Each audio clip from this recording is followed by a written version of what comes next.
نماز نہ پڑھنا یہ ایمان کے اثرات میں سے نہیں ہے، زکوٰۃ نہ دینا یہ ایمان کا اثر نہیں ہے، برف کا اثر جلانا نہیں ہوتا، جلانا آگ کا اثر ہوتا ہے۔ آپ اپنے ایمان کو تو کچھ قوت والا تو بنا دو۔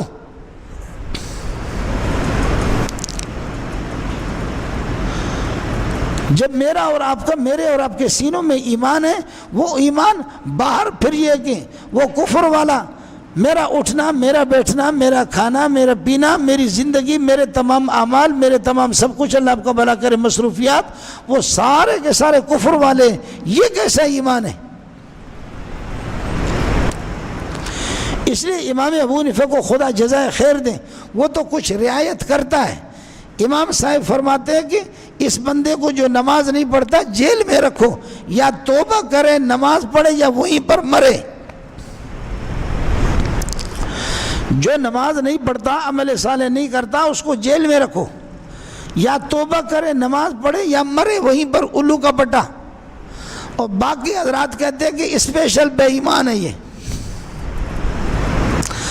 باقی حضرات کہتے ہیں پکا یہ بے ایمان ہے۔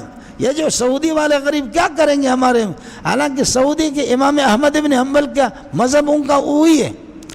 امام احمد بن حنبل اتنا سخت ہے، امام ابو حنیفہ کہتے ہیں جیل میں رکھو یا مرے وہیں پر، امام احمد بن حنبل کہتے ہیں کہ اس کو قتل کرو۔ وہ تو اس پر کفر کا فتویٰ لگاتا ہے۔ آپ ناراض نہ ہو، میں مسائل آپ کو بتا رہا ہوں، مسئلہ آپ کو بتا رہا ہوں۔ الا الذین آمنوا وعملوا الصالحات، وہ لوگ تباہی سے بچیں گے جن کا ایمان مضبوط ہوگا، اور ایمان کی مضبوطی کی نشانی یہ ہے کہ اچھا عمل کرے گا، نماز اچھی ہوگی، زکوٰۃ اچھی ہوگی، حج اچھا ہوگا، روزہ اس کا اچھا ہوگا، اعمال اس کے ٹھیک ہوں گے، تو یہ لوگ پھر یہ کہ تباہی سے بچیں گے۔